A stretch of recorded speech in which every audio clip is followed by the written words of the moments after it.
اصطفيناه في الدنيا وإنه في الآخرة لمن الصالحين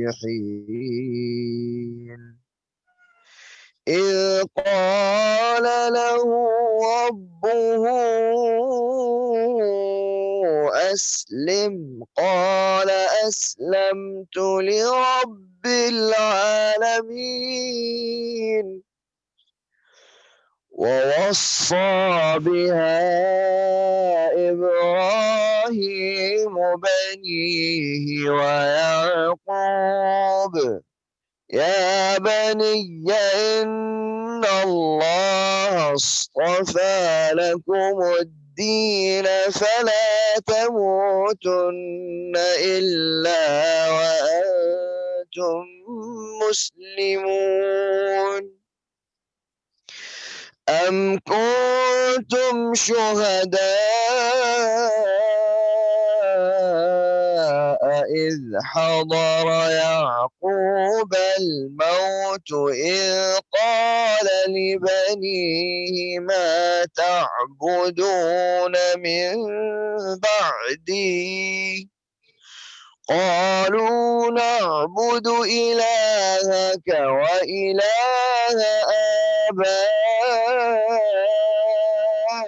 آبائك إبراهيم وإسماعيل وإسحاق إلها واحدا ونحن له مسلمون تلك أمة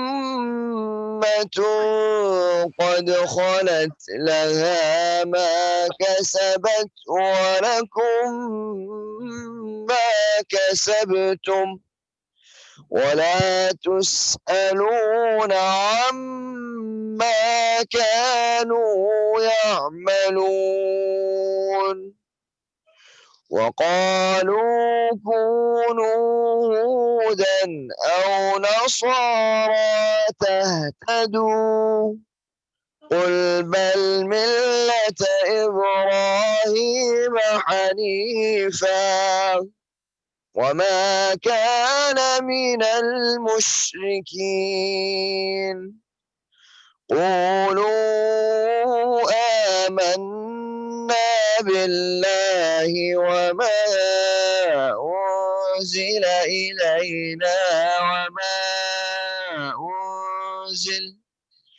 وما أنزل إلى إبراهيم وإسماعيل وإسحاق ويعقوب والأسباط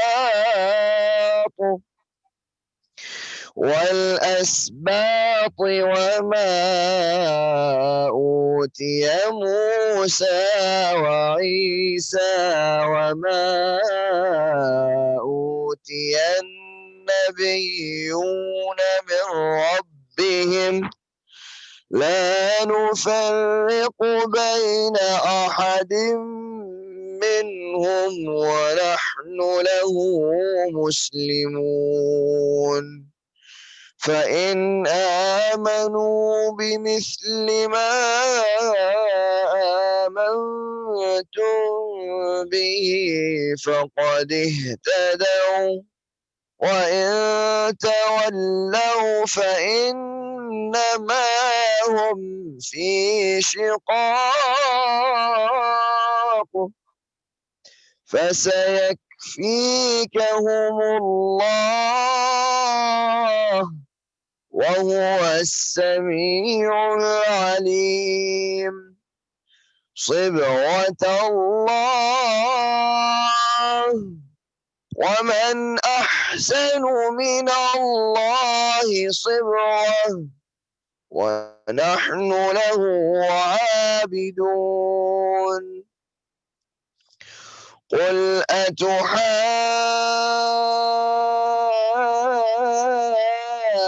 أتحاجوننا في الله وهو ربنا وربكم ولنا أعمالنا ولكم أعمالكم ونحن له مخلصون أم تقولون إن إبراهيم وإسماعيل وإسحاق ويعقوب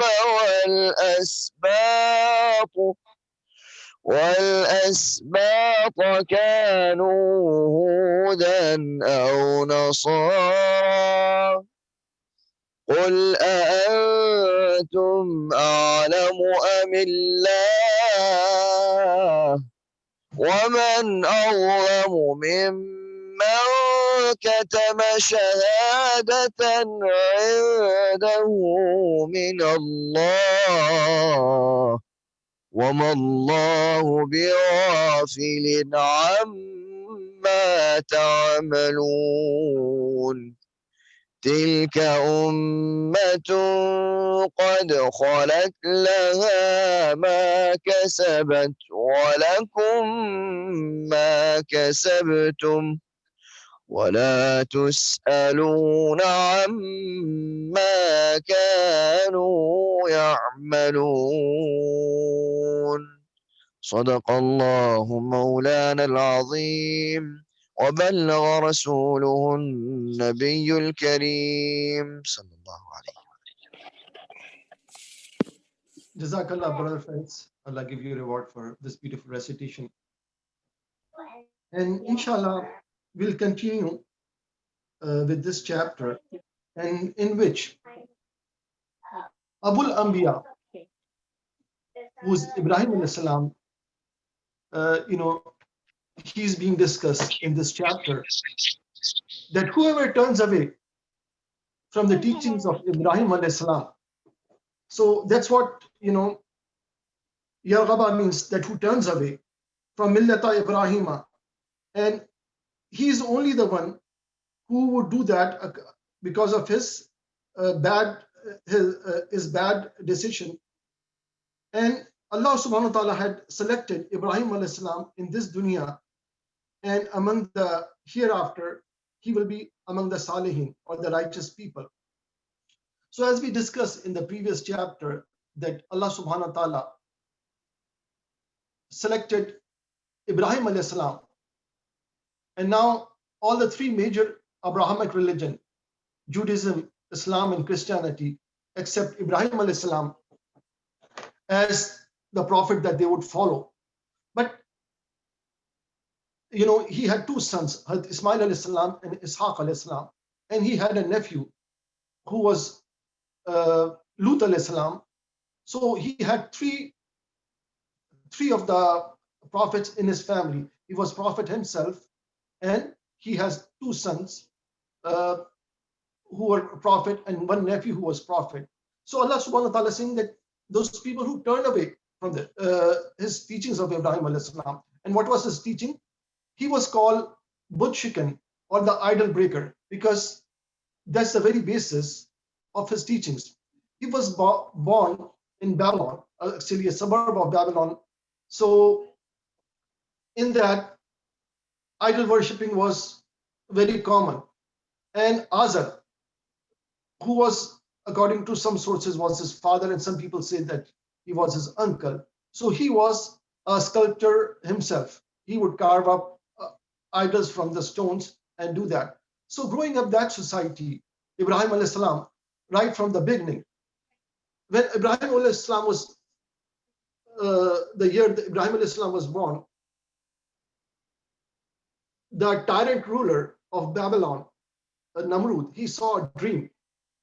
And when he woke up, he consulted all his priests that what would be the meaning of that dream, because he saw a star that lit up, and that would dull the light of all the other stars and all the other things. So he asked his priest what would be that. So he said that there will be a child born in Babylon, or around the Babylon in your kingdom, that will end your rule on Babylon. So he ordered that all the children should be slaughtered. But Allah subhanahu wa ta'ala saved Ibrahim alayhi salam. The mother of Ibrahim alayhi salam took him into a cave and hid him. And that's how Allah subhanahu wa ta'ala saved Ibrahim alayhi salam. And Hazrat Ibrahim alayhi salam, as he grew up, so did his he grew up wary of idol worshipping. He saw idols all around him. But he questions those idols. They cannot move from left to right. They cannot move from their own position. How can they help us, or how can they harm us? So as he grew up, there was one festival that was celebrated in Babylon, in which all the citizens of Babylon will go out of the Babylon to celebrate a festival. So Ibrahim alayhi salam, he saw it as an opportunity.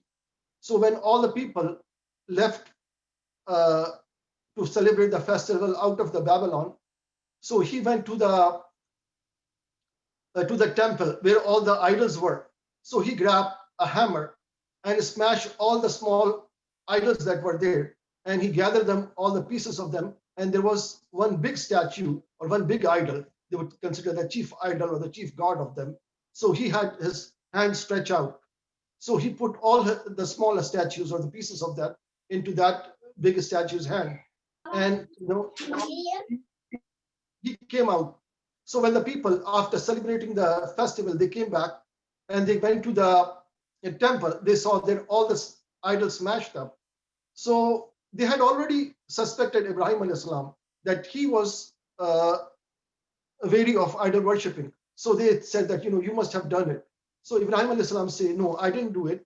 It is as that big idol who's you consider as a chief god, that, he has all the pieces in his hand. So he must have done it. But, people did not accept him, and their king, who was considered their god king, they had idea of idol worshipping, but in this ancient Babylonian religion was Namrud, or the king was considered the king god. So when Ibrahim alayhi salam presented Islam to him, he refuted that, he rejected that, and he said that, I am the God, Ma'azallah. And he said that, I can, just to prove his point, he told Ibrahim alayhi salam that two of the prisoners who had been condemned to, who had been sentenced a capital punishment, he says, you say your Lord can give life and take life, I can do the same thing. He says, these two people are condemned to death. So I will let one of them go, and I will execute one of them. So I have the same power. So Ibrahim alayhi salam did a counter argument to him. He says, okay, my Lord, he is the one who let the sun rise from the east every day. If you are God, why won't you let it rise from the west one day? So that's the one, he became speechless, Namrud. But again, with a degree, he said that, I condemn you to death. And he said that, he told all the citizens of Babylon to lit up a fire. And in Babylon, a fire was lit to such a degree that nobody had seen such a big fire before. Like all the people of Babylon, they participated, and they gathered all the woods and everything, all the fuel for that, and eventually the fire was lit. And when the fire was lit, now the question arises how Ibrahim alayhi salam will be thrown in that fire, because fire was so huge, the heat was so immense that nobody can approach that fire. So somebody suggested, actually it was Shaitan who suggested, came in form of a human and told somebody that make a catapult, and Ibrahim alayhi salam should be thrown into fire through the help of catapult. So Ibrahim alayhi salam was thrown into fire, and when he became the airborne, angels came and said that, if you want, we can save you. So Ibrahim alayhi salam said that Allah subhanahu wa ta'ala is suffice for me. So he said that, Allah is my wakil, or he is my helper. So he did not even accept help from the angels. So he was then thrown into the fire. Allah subhanahu wa ta'ala said, which is mentioned in Quran, Ya naru kuni bardan salaman ala Ibrahim. Oh, you fire, cool down and salutation to Ibrahim alayhi salam. So Ibrahim alayhi salam fell into the fire, but Allah subhanahu wa ta'ala made that huge fire, fire that was so immense that people of Babylon had never seen a fire of that magnitude, that became cool on him, and he fell on the bed of roses and flowers. So angels, with the commandment of Allah subhanahu wa ta'ala, brought the fruit from the heavens and fed it to Ibrahim alayhi salam. And people thought that, people of Babylon thought that, such an immense fire will burn Ibrahim alayhi salam to his bones. But when they were surprised to see Ibrahim alayhi salam came out of that fire, when that fire extinguished, without unhurt. So seeing that miracle, they should have accepted Islam, but they still was very, very fasiq people or very wrong people. So he again confronted, Ibrahim alayhi salam confronted Namrud. So Namrud said that, okay, Maazallah, I have killed your Allah. He had built a huge tower, and he mounted on that tower, and he shoot an arrow toward the sky. Your God lives there, so I'll shoot an arrow, and Maazallah, Maazallah, Maazallah, I will kill your God. So after that tyranny, Ibrahim alayhi salam said that, I will meet you in the battlefield. You prepare your army, and I will prepare my army, and Allah subhanahu wa ta'ala will send an army to fight you. So Namrud, he gathered his army, and he met on the battlefield. So he saw that Ibrahim alayhi salam was all alone. He did not have any army, he did not have any cavalry, he did not have any infantry. So he said, where is your army, Ibrahim?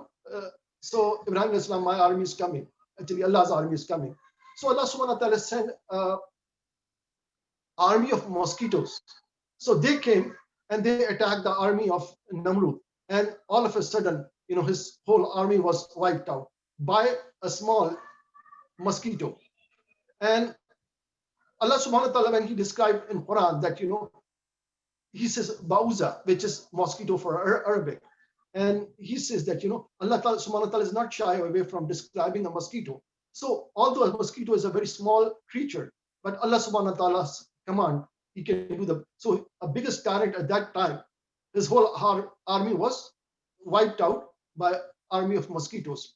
And Namrud, he left the battlefield and found a refuge in his palace. But Allah subhanahu wa ta'ala sent, to begin with, a mosquito is a very small creature, but there was one mosquito that was, it did not have one leg. It was actually a disabled mosquito. Allah subhanahu wa ta'ala sent that mosquito to chase Namrud. So he chased him into the palace, and he entered Namrud's brain through his nostril, and he started saying buzz in his head. And that tyrant Namrud, who was so proud of his power and everything, he told his courtiers to hit him with their sandals and with their shoes so he can find some solace. But Allah subhanahu wa ta'ala wanted to humiliate it. So this mosquito worked his way into the brain of Namrud and eventually killed Namrud. So that big tyrant was killed by a mosquito. But after that, seeing the attitude of people of Babylon, Ibrahim alayhi salam was very much disappointed at the Babylon. Even his own father,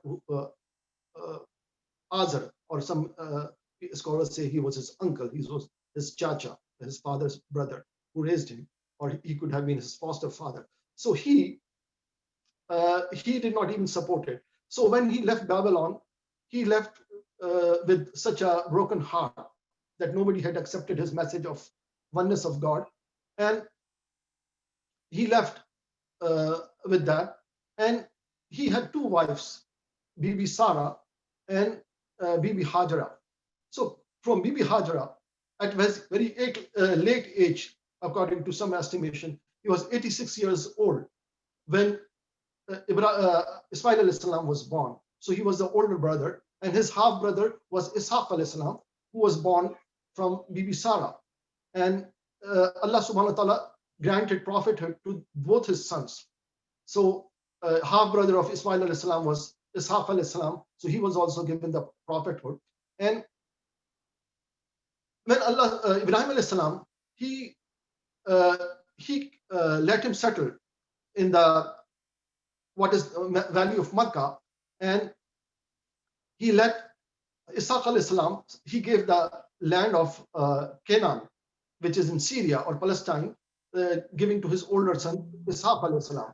So that's how the two progenies of the two branches of Ibrahim alayhi salam, Ali Ishaq and Ali Ibrahim, Ali Ismail, they spread into different part of the world. So not only Ishaq alayhi salam was a prophet, Ishaq alayhi salam's son, Yaqub alayhi salam was prophet, and one of the title of Yaqub alayhi salam was Israel. So that's why children of Yaqub alayhi salam is also called Bani Israel. So the whole chapter Bani Israel, or the mention of Ya Bani Israel, this is mentioned to the children of Ishaq, Yaqub alayhi salam. So we call him Ibrahim alayhi salam, and the Christian version of pronunciation is Abraham. We call him Ishaq alayhi salam, and the Christian people pronounce it Isaac. And Yaqub alayhi salam, we call him Yaqub alayhi salam, and his one of the title is Israel, and anglicized version is Jacob for that. And his son was Yusuf alayhi salam, which Christian people, some of them call him Joseph and some call him Yusuf, depending on the pronunciation of that. So that's the thing. And Yusuf alayhi salam, although he was raised up in Canaan, which was the land inhabited by first lived by Ishaq alayhi salam, but Yusuf alayhi salam moved to Egypt, and his progeny prospered in Egypt, Yusuf alayhi salam and all the Bani Israel, because not only Yusuf alayhi salam, all his brothers and Yaqub alayhi salam himself, they came and lived in Egypt in the latter days. And from that time, from Yusuf alayhi salam to Musa alayhi salam, they lived in Egypt, and from there, what they call it, Exodus. Exodus means Musa alayhi salam took all the children of Israel and escaped from Egypt, from the tyranny of Pharaoh. So we see that with the Ismail alayhi salam, what happened? That later on, when we discussed in the previous chapter that the early Ali Ismail, they were righteous people. They believe in one God. They believe in Tawheed. And then Umar al-Lahmi came, who became the custodian of Kaaba, and he adopted the polytheism, and that's why he became the first mushrik.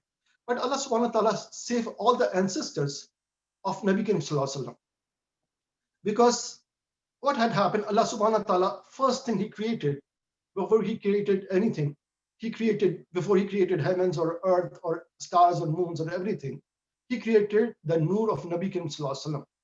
That was the first thing Allah subhanahu wa ta'ala created. And that when he created that nur, he had kept in the show.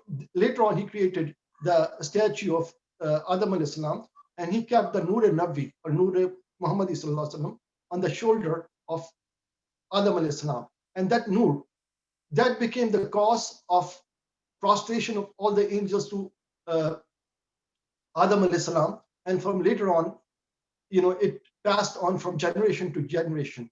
So the second person to hold that nur was Shish alayhi salam, the son of Adam alayhi salam, because it carried on. That's the reason Nur al-Nabi, that Nabi Karim sallallahu alaihi wasallam forefather Shish alayhi salam was born alone. Otherwise, all the children of Adam alayhi salam was born as a twins, a boy and a girl. But Shish alayhi salam was born alone. And then it passed on to generation to Nuh alayhi salam.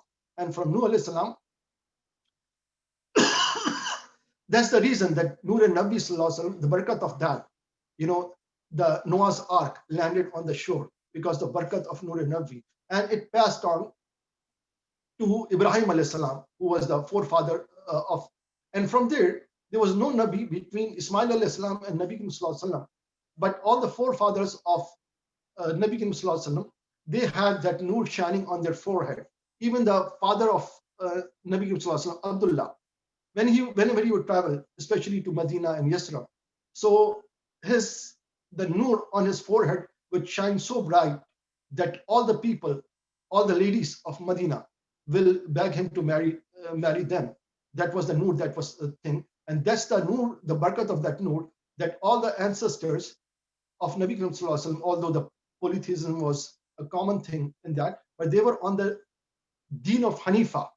Because in Arabia, all the Arabia became pagan and polytheist, but there was a small branch of people, they called themselves Hanifa, and they refrained from idol worship. They were all the lineage of Nabi Karim Sallallahu Alaihi Wasallam.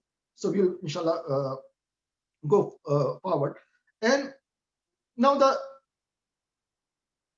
this chapter is also describing our relationship with other people of book, or the other people of Abrahamic religion, like Jews and Christians. And they say that, follow Judaism or convert to the Judaism or Christianity, and you shall find the guidance.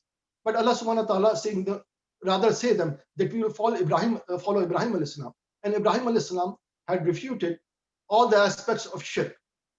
So he did not associate. So Christians, they have a concept of Trinity, which is not the teachings of Ibrahim alayhi salam. So they believe God, Son, and the Holy Ghost. This is a borrowed idea invented by a person, they call him St. Paul. They were not the teachings of Jesus, Isa alayhi salam, or Jesus. So, and even Jews, they believe that, they call him Ezra, or, Uzair alayhi salam was Mazallah, the son of God. So these are the alien concepts that penetrate and has nothing to do with the teaching of Ibrahim alayhi salam. And and Allah subhanahu wa ta'ala said, Is qala lahu rabbuhu aslim. Qala aslamtu li rabbil alamin. When Ibrahim alayhi salam was told to bow his head, or to bow his head in submission, so he says, I bow my head, or I bow my head in the submission to the Lord of the universe. And this was the obedience of Ibrahim alayhi salam, that he was so obedient, he was told to abandon his wife and infant child in middle of nowhere. So he did not question it. He did that exactly. And he was told to sacrifice his son, and he did not question that. So that was the level of obedience.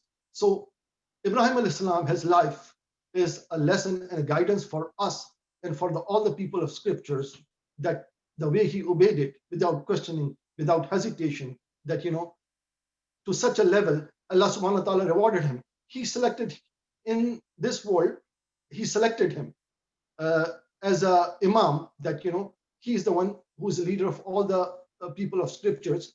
And also us, when we sacrifice animal on the Eid al-Adha, that's actually the sunnat of Ibrahim alayhi salam. When we go and perform Hajj and do sa'i between Safa and Marwa, that's a sunnat of Bibi Hajra, his wife. And that when we throw the pebbles on the shaitan there, that's again Ibrahim alayhi salam's sunnah. So Allah subhanahu wa ta'ala selected him in this world as a leader, and also in the hereafter he will be considered among the pious. And when Nabi Karim Sallallahu Alaihi Wasallam, he went to the Miraj, so as he traveled to the heavens, first, second, third, on the seventh heaven he met Ibrahim alayhi salam, and he was by the Baitul Mamur, which is the Kaaba for the angels. And in the seventh heaven, Allah subhanahu wa ta'ala had he was resting on his back, the Kaaba or Baitul Mamur. So that is Allah knows his thing. We are only know what Allah subhanahu wa ta'ala described through Nabi Sallallahu Alaihi Wasallam, that he met Ibrahim alayhi salam on the Miraj journey, and he was by the Baitul Mamur. وَوَصَى بِهَا إِبْرَاهِيمَ بَنِيهِ وَيَعْقُوبَ. And when wasa means basically will, or the last advice that a person who's passing away would give. So what was the will of Ibrahim alayhi salam and Yaqub alayhi salam? When Ibrahim alayhi salam, the legacy or the will of that when they said that Allah subhanahu wa ta'ala so he said that do not die until you became Muslim. So do not die. So that was a person who lived his life in his last moment. He tried to emphasize what was the most important thing in his life. So the most important thing for the Prophet, Ibrahim alayhi salam, who was the idol breaker, and Ishaq alayhi salam and Yaqub alayhi salam, when their time came, so they gathered their sons and they emphasized the importance of monotheism, not to idol worship, not to add any associate to Allah subhanahu wa ta'ala. And that was the thing. Am kuntum shuhadaakum is hazara Yaqub al-maut. Were you there when the death approached Yaqub alayhi salam, or Jacob? Is qala li bani ma ta'buduna min ba'di. And he talked to his son and says, who would you worship after me? So his children, one of the child was Yusuf alayhi salam, who was of Yaqub alayhi salam, who was a prophet, and all his son, they say that we will worship your Lord and the Lord of our forefathers, Ibrahim alayhi salam, Ismail alayhi salam, Ishaq alayhi salam, the one God, and we are the one who are bowing our head in the submission. So we do not differentiate between the prophets. So just like when Nabi Karim Sallallahu Alaihi Wasallam declared his prophethood or Basal, so Jews, they had all kind of information and all kind of things in their scriptures that a prophet is coming. They knew which area he would appear. Their book said that he will appear in a land which is very that is rich with date fiber, date palm, and that was the Medina. And they said that all the indication on all that. But when Nabi Muhammad came and he was from the Al Ismail, they rejected it. They said that the prophet should be from the Bani Israel. So that's why they were familiar with the prophet, that he will be coming, the teachings and everything, but they only rejected him out of arrogance. That's what's mentioned in there. Tilka ummatun qad khalat. That was the group of people that has passed away, and for them, it is what they had earned through their right deeds. And you are not responsible for that. So the concept of Christians that Jesus died for their sins, so they can get away by doing anything because he's the one, he got crucified because of their sins. So this is the thing. No, everybody is responsible for his own deeds or her own deeds. So nobody can, we have to understand a little difference here, because what is the difference between Christians believing that Jesus died for us and our concept of intercession of Nabi Sallallahu Alaihi Wasallam? Of course, we believe this is ijma of all the Muslims that Nabi Sallallahu Alaihi Wasallam will intercede or do the shifa for us in the day of judgment.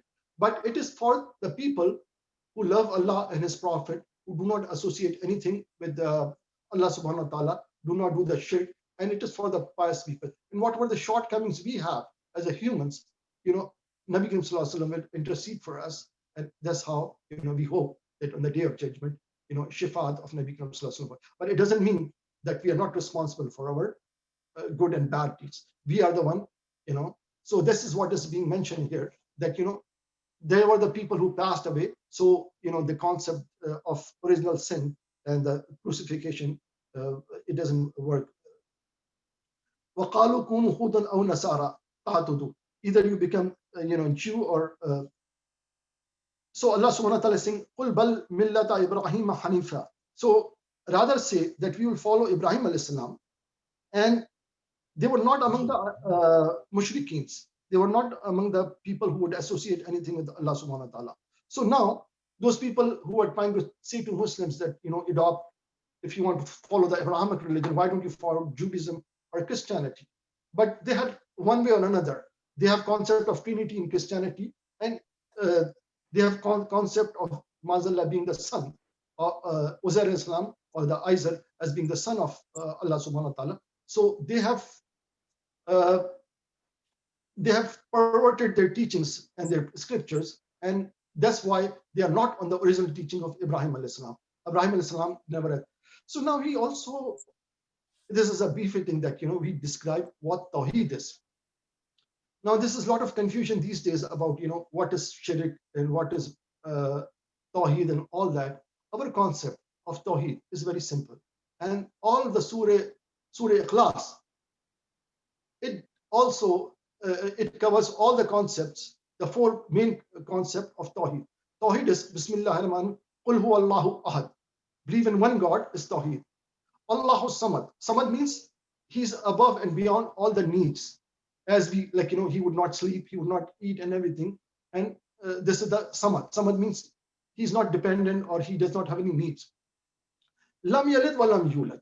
He does not have nobody bore him, or he bore nobody, or any association of human relations like wife, husband, aunt, uncle. The concept that the old some other religions have it. Allah subhanahu wa ta'ala is above beyond all the human relations as we know.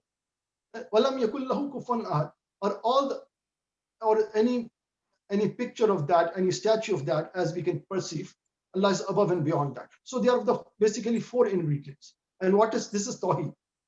So concept of Tawheed is very simple, but we see a lot of confusion in this, that people discussing what is shirk, what is bid'ah and all that. So Tawheed is only four part. One, believing in one God. Do not believe in any needs for Allah subhanahu wa ta'ala. Do not believe that do not associate any relationship or any family with Allah subhanahu wa ta'ala, and do not make any pictures or statue as we can perceive to Allah subhanahu wa ta'ala. So these are the four ingredients of Tawheed. So what is shirk? Shirk is opposite of Tawheed. So anybody who believes any God other than Allah subhanahu wa ta'ala is committing shirk. Anybody who's believing any need for Allah subhanahu wa ta'ala, that Ma'azallah, Allah slept, Allah ate something, or the concept that had, it is shirk. Anybody who associate any relationship or any family with Allah subhanahu wa ta'ala is shirk. Like anybody say, Ma'azallah, Allah has a son, Allah has a father, Allah has an aunt, or Allah has a wife, that's a shirk. Or anybody make a picture, a statue, or anything with that, this is committing a shirk. So this is a very simple form. In Islam, it's a very simple. Maulana Abdul Siddiqi Saheb, he says Islam is a very simple religion. The concept is very simple. So concept of Tawheed and Shirk is very simple. So I thought that, we are talking about Ibrahim alayhi salam, that he never committed shirk. So what is shirk and what is Tawheed? So just like you understand day by his opposite, night, you have to understand what night is. You have to see the daylight. You have to understand bravery with cowardness. So you understand all the concept with the opposite thing. So Tawheed is opposite of Shirk, and Shirk is opposite of Tawheed. And as I said, Surah Ikhlas is the whole summary of Tawheed. And anybody who turned away from Surah Ikhlas is committing a Shirk. So all the people, people say that, saying Ya Rasulullah is Shirk and this and that. So it is not proven by Quran. It is people's own invention. This is not concept of Tawheed by Quran. So قولوا آمنا بالله وما أنزل إلينا وما أنزل إلى إبراهيم وإسماعيل وإسحاق ويعقوب والأسباط. So I would like to specify one word, والأسباط. So Maulana Sahib has described the two words, Qabila and Asbat. So Asbat is a Hebrew word in which it is the same as tribe in English. So in Arabic you say Qabila, in English you say tribe, and Asbat. So this is Maulana Sahib says that, this is the one. Asbat means a tribe of Jewish tribes. So Allah subhanahu wa ta'ala is telling Muslims how to interact with other people of scriptures. And he says, we rather believe in what has been revealed to our Lord Muhammad sallallahu alaihi wasallam and all the previous scriptures that was revealed to Ibrahim alayhi salam, Ismail alayhi salam, Ishaq alayhi salam, and Yaqub alayhi salam, and what was revealed to Musa alayhi salam and Isa alayhi salam, and all the other prophets, and we do not differentiate between them. And nahnu lahu muslimun. And to them, so basically, as I said, ever since the first prophet Adam alayhi salam, all the prophets that followed him, they basically have the same message. So the message was universal. Believe in one God, do not associate any partners with him. They had concept of charity, that, zakat or sadaqah. So that was a common thing. Be nice to your parents, take care of your, needy people. So this was, Sharia had changed a little bit over that time from the prophet to prophet. But one universal thing was Tawheed and Risalat. Risalat means all the prophets, they came, they declared their prophethood, and they also declared that, the final prophet, which is Nabi Sallallahu will come, and if you find his time, be obedient to him, follow him, support him. That was the message given by all the previous prophet. So Nabi Sallallahu used to say that, I'm the dua of Ibrahim alayhi salam and the prophecy of Isa alayhi salam. So Isa alayhi salam had prophesied, he was the last prophet before Nabi Sallallahu, and he said that, a prophet is coming, and so this is the common thing between all those things. So فَإِنْ آمَنُوا بِمِثْلَ مَا آمَنْتُمْ. So if they believe according very much like your belief, so they are the one who will be guided. And if they turn away and just because of their arrogance, because they say, oh, how I should we believe in the prophet from Bani Ismail? So this is their arrogance. So Allah is suffice for you, and He's the one who's all hearing and all knowing. And now we are talking about Sibghat Allahu, and who the color of Allah subhanahu wa ta'ala. And what better color is than the color of Allah subhanahu. And so here color is being used in a metaphoric sense, because in English language we say that, what is your true color? Show your colors. What color? So color means your identity or what group you're falling in. So when somebody is baptized, he's sort of metaphorically, he's being colored, or he's being the colored in that thing. So color of Allah means absorb yourself in the love of Allah subhanahu wa ta'ala, and that will become your color. Color means, your identity, and that will be your perception to the other people that, this is you. So we associate, that's why this is the color of Allah subhanahu wa ta'ala. And this is also used a lot in, Sufi poetry.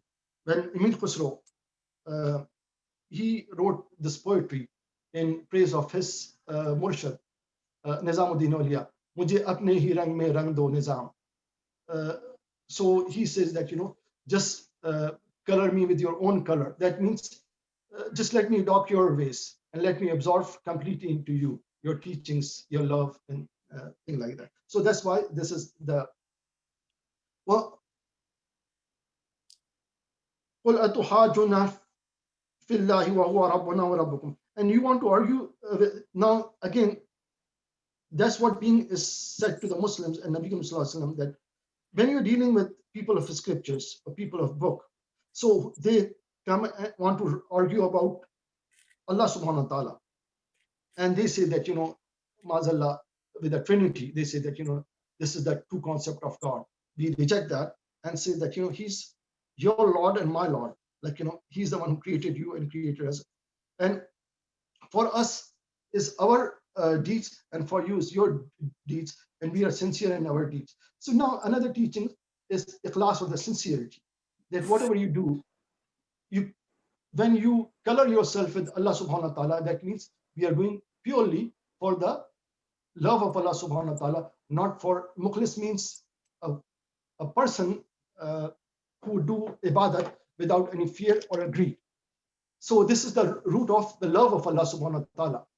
Indeed, the two important concepts in our religion is the Jahannam, or the hellfire, and also the Jannah. But above that is the love of Allah subhanahu wa ta'ala. Anything you do out of fear of Allah, fear of something that has some kind of interest in it, or anything out of greed. So one day Rabia Basri, she was saying that, she was carrying two bowls in her hands, and people asked, what do you have in your hand? So she said, I have in the one bowl, I have fire, and another bowl, I have water. So people ask her, what would you do with that? He says that with a fire, I'm going to burn the Jannah, or the heaven. And with another bowl of water, I will to extinguish the fire that is in the hellfire. Only then will truly and sincerely and with lovingly people will worship Allah subhanahu wa ta'ala. So this is the ikhlas. That is the key for the love of Allah subhanahu wa ta'ala. So And am taquluna inna Ibrahim wa Ismaila wa Ishaqa wa Yaquba wal asbata kanu hudun aw nasara. So are you saying, or do you say that all the Ibrahim alayhi salam, Ismail alayhi salam, Ishaq alayhi salam, and Yaqub alayhi salam, and the tribes, Asbat means tribe, were Jews and Christians? So Allah subhanahu wa ta'ala is asking, who do you know, who knows more, Allah subhanahu wa ta'ala or you? Because although the scriptures were sent to those prophets, and the prophets truly and sincerely conducted their teachings, but there was a lot of alteration done, what of, other things were added and subtracted from there, and they're the one who were Allah subhanahu wa ta'ala said, وَمَنْ أَظْلَمَ مِمَّنْ كَتَمَ شَهَادَةً, who's more cruel or who's more unjust than who hides the evidence, who have it from Allah. وَمَا اللَّهُ بِغَافِلٍ عَمَّا تَعْمَلُونَ, and Allah is not unaware of what you do. تِلْكَ أُمَّةٌ قَدْ خَلَتْ, this is the nation that has passed, and for them were what they had earned, and nobody will ask you what they have done it. So they are the one who hit the shahada, means they have all kind of evidence to point out or to identify that Nabi Karim Sallallahu Alaihi Wasallam is a true and the last messenger, but they hid that. And in one of the previous lectures we said that when Nabi Karim Sallallahu Alaihi Wasallam wrote a letter to the Roman Empire of his time during the battle after the Hudaybiyah Accord, peace was established between Quraysh and Muslims. So Nabi Karim Sallallahu Alaihi Wasallam concentrated all his attention, all his energies on propagation of Islam, and he wrote many letters. And one of the letter was written to Heraclius, the Roman emperor.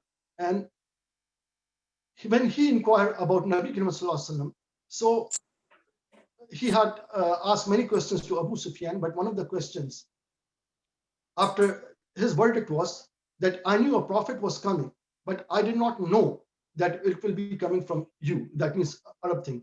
So what he did, one of the cardinals in the Rome was his friend. So he wrote a letter that to his friend and said that I have a letter here, and a prophet is inviting me. So he asked, what is your opinion? So the cardinal who was living in Rome, he wrote it back. If those indications all fit in, indeed he's the last prophet that has been prophesied by Isa alayhi salam.